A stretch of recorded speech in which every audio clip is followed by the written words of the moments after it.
Hello, and welcome to another episode of my 30 plus decks. Today I'm going to be showing off one that's definitely a fun deck to playtest, it was definitely a fun deck to build, and it's a bunch of Assassin's Creed cards. There we go. It is Edward Kenway. This is a 2 blue, black, red, 5/5 human assassin pirate, so this deck is Grixis. It says at the beginning of my end step, create a treasure token for each tapped assassin, pirate, and or vehicle I control. So I've got a whole bunch of assassins, pirates, and vehicles. Mostly boats as far as vehicles, and truth be told, much more assassins and pirates than vehicles. And then, whenever a vehicle I control deals combat damage to a player, I look at the top card of that player's library, exile it face down, and I may play that card as long as it remains exiled. I don't have that happen all too often, and even in this playtest, if it does happen, I'm playing against Goldfish, so either way, I'm going to be just not worrying about whatever I get from a vehicle. This deck has a whole bunch of different ways to tap my creatures safely, or swing with them unblockable, or something to that effect. If I do get a vehicle out, then I can just use all of my assassins, pirates to crew that vehicle, and then potentially just move to my end step and make a whole bunch of treasure. I do have some ways to, untap my guys. Actually, one of my favorites I drew, and so I'll just show it off real quick. Unstoppable Plan. At the beginning of my end step, untap all non-land permanents I control, and I can stack that to where I move to my end step. Beginning of my end step, I make treasure for each tapped thing, and then I put on that stack the untapped triggers, so I get the best of both worlds. Yeah, just gonna jump right in, see how it goes. I'm stoked. Come on. There we go. There we go. Jumping right in. Draw.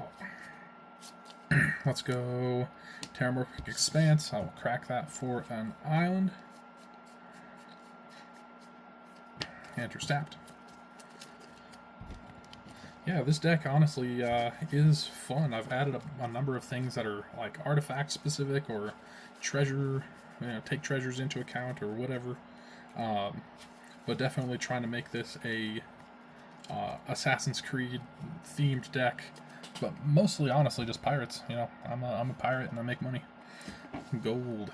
Untap, upkeep, draw. Not always gold, I guess. Right. I think that works for me.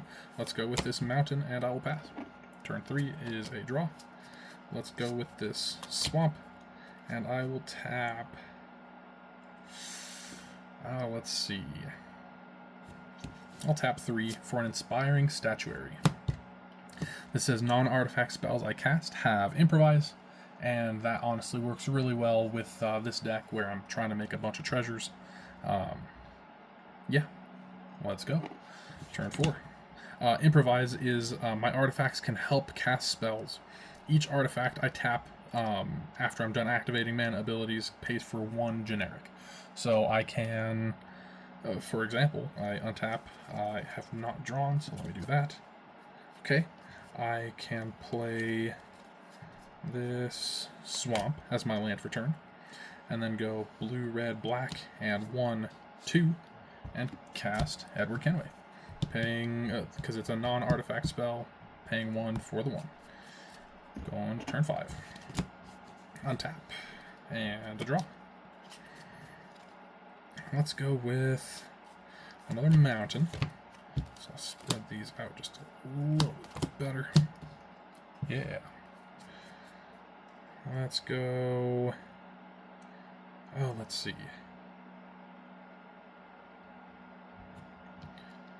That would mean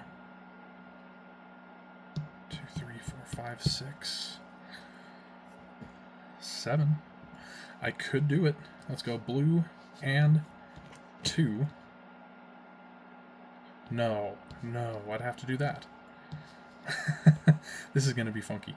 Let's go 1, 2, and I will play Prowler's Helm.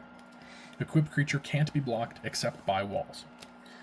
I will tap it and Inspiring Statuary for 1, 2, and a blue to play Unstoppable Plan, and then I will tap 2 and equip this tapped Prowler's Helm to Edward Kenway.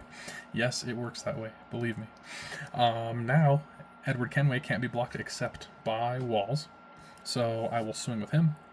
And honestly, assassins are typically pretty good at climbing walls, but I'll just leave that there. Edward Kenway, there are certain walls, we all know. Edward Kenway swinging pretty much as a 5/5, unblockable. I will move to my end step, and I will make 1 treasure. Look at all that gold. 1 treasure for that 1 tapped assassin, and then I will untap all non-land permanents I control, which is himself, my Prowler's Helm, and my Inspiring Statuary. Yeah. Let's go to turn 6. Untap. Draw. Interesting. I think I like having more land, so let's go more untapped land specifically. Land for the turn. Black, black, and 1 for Royal Assassin. Tap to destroy target tapped creature. Solid. I will tap 2 for an Arcane Signet. And then I will tap that Arcane Signet and these other 2 lands. That's 3 to cast Academy Manufactor.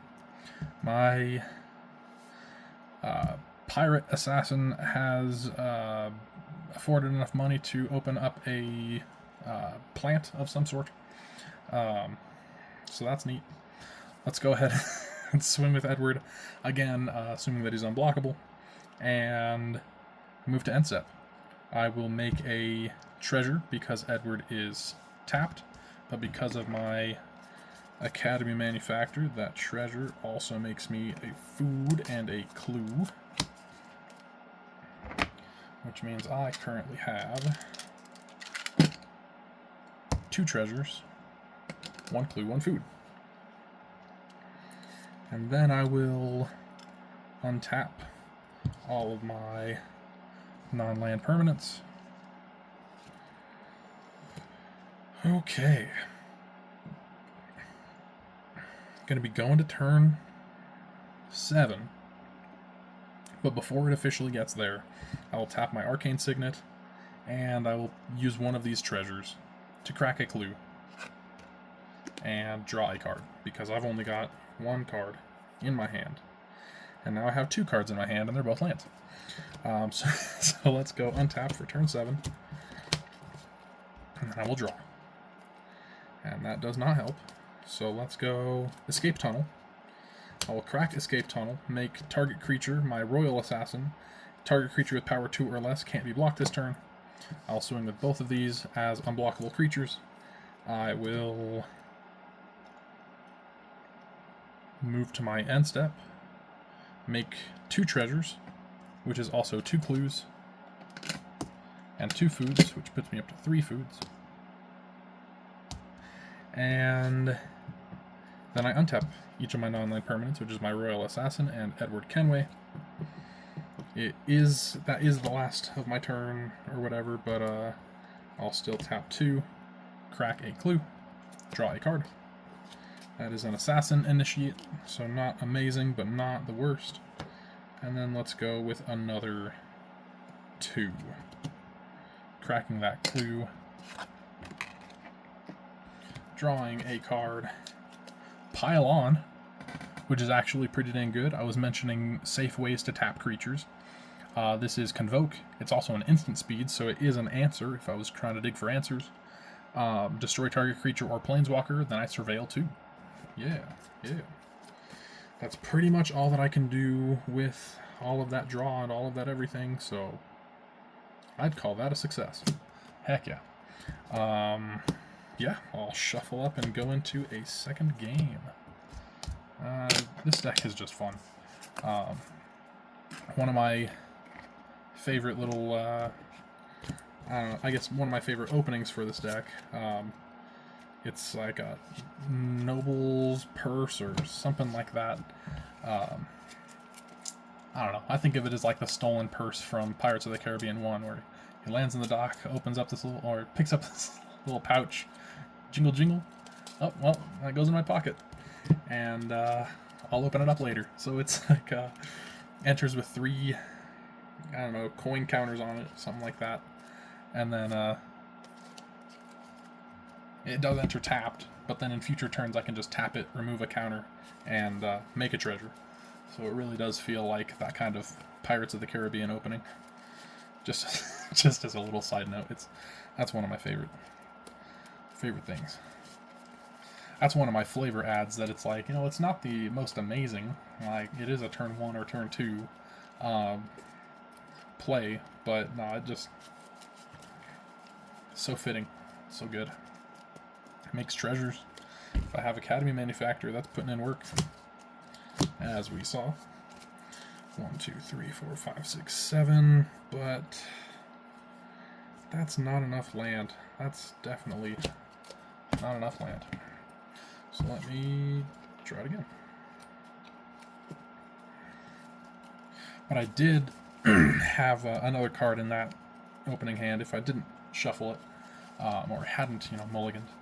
I want to say that it's from Bloomburrow just because of the art, but it's something like a 4-cost ability to tap the artifact and draw a card, and I can tap creatures to pay for that 4. So it is a little bit pricey, but it also can just be, okay, I tap these assassins and then draw a card, and then end step, I make 4 treasures. And truth be told, I have things like, what is it, Aether Spouts, or,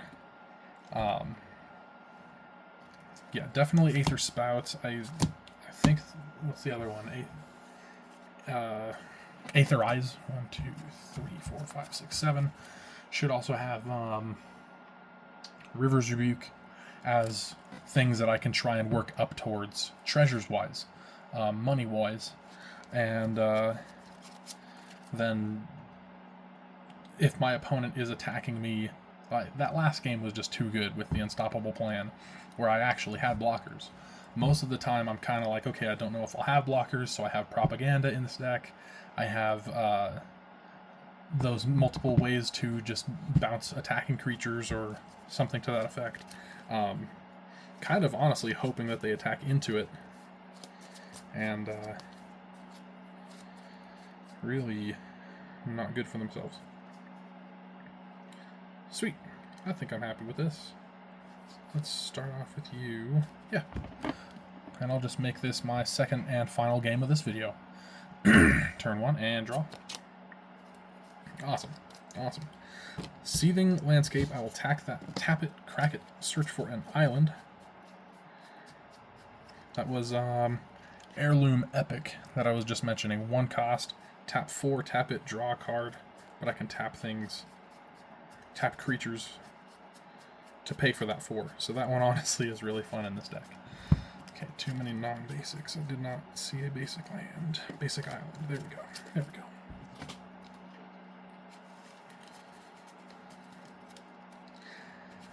This deck honestly was very much boosted by, well, I was helping out someone because they were in a bad situation, didn't have a vehicle, so I was helping them every week, and every week that I would help them, they would give me magic cards, or buy me magic cards, and often enough I would get it from this set, or Lord of the Rings, and so yeah, I got a bunch of good things for this deck. 6, 7 cards in hand, sweet. Turn 2 and draw. Let's go. Jagged Barrens enters tapped. It's a crime land, so ping deals 1 damage to someone. Turn 3, I draw. Let's go swamp. Tapping 3 for Adrestia. I got a vehicle. This is a 4/3 island walk.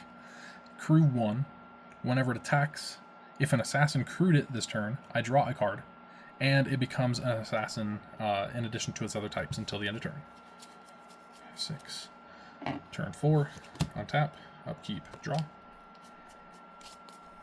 Land for turn, and let's go tapping 4 for a Grim Hireling, 3/2, whenever one or more creatures I control deal combat damage to a player, I create 2 treasures. For 1 black, I can sacrifice X treasures. Target creature gets -X until the end of turn, only as a sorcery. And I would love to... Well, let's see, it's turn 4. My vehicle does have Island Walk, but I cannot guarantee that any of my opponents have islands. So I think that I just won't swing. Sadly enough, I'd love to, but who knows. Maybe it would have been a safe swing, but I just will play as if it wasn't. I'll have 4 untapped land because it's turn 5. Drawing. Swap as my land for the turn. And let's just tap those 5 for Edward Kenway. I'm going to go ahead and tap Edward Kenway to crew the Adrestia.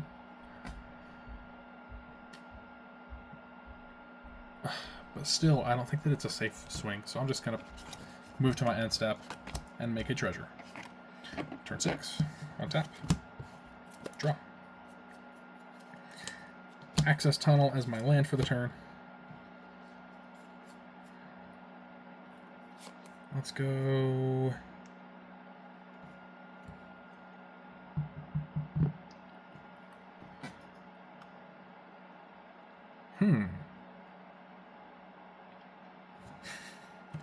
It's going to be silly.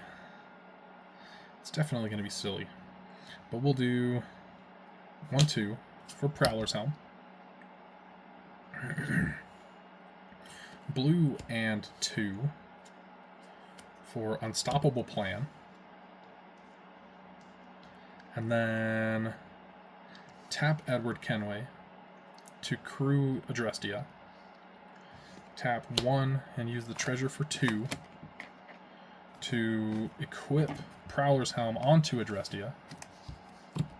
Declare attack with Adrestia as a 4/3, can't be blocked except by walls. And it deals combat damage to someone, so I do get that trigger.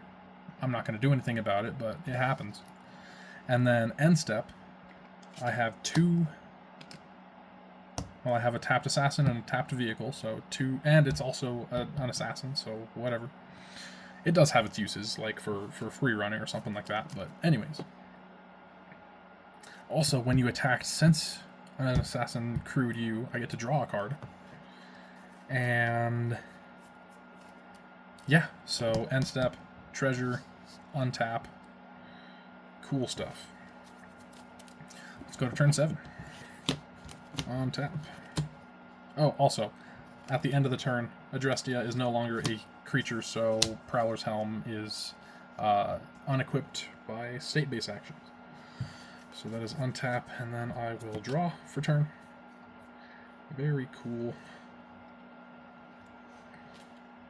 Let's go 1, 2 for Brotherhood Regalia. Equipped to a legendary creature for 1. Equipped creature has Ward 2 and is an assassin in addition to its other types and can't be blocked. I can do something like this. Tap 1 for a Consulate Dreadnought. That is a 1-cost crew 6, 7, 11. No haste, so no worries. Let's see. That is something that I did forget. Adrestia had Prowler's Helm last turn, so dealt combat damage to a player. So I would have made 2 more treasures from that Grim Hireling. And that really does matter. So I can go blue and 1, 2, and I will cast Propaganda. Creatures can't attack me unless their controller pays 2 for each creature they control that's attacking me. And then... oh, let's see.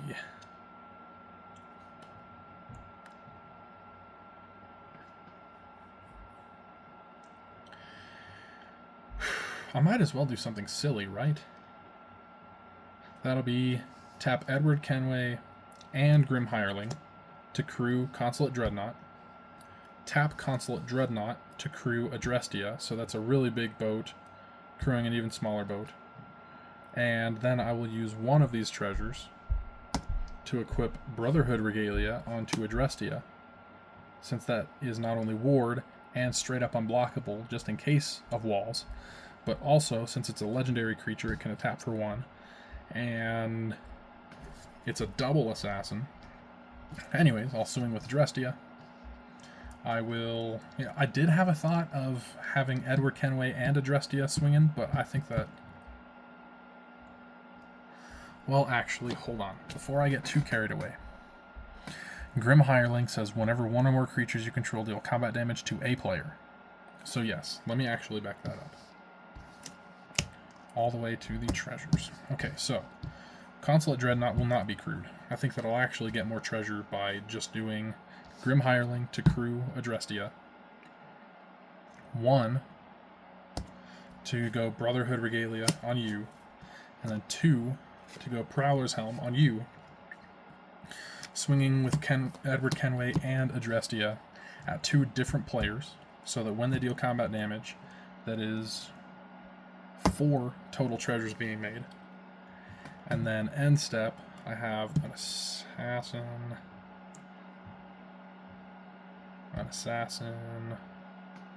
vehicle, etc. So that is 2 tapped. So that is 2 treasures made, because Grim Hireling's neither an assassin nor a pirate, and I cannot say he's a vehicle either.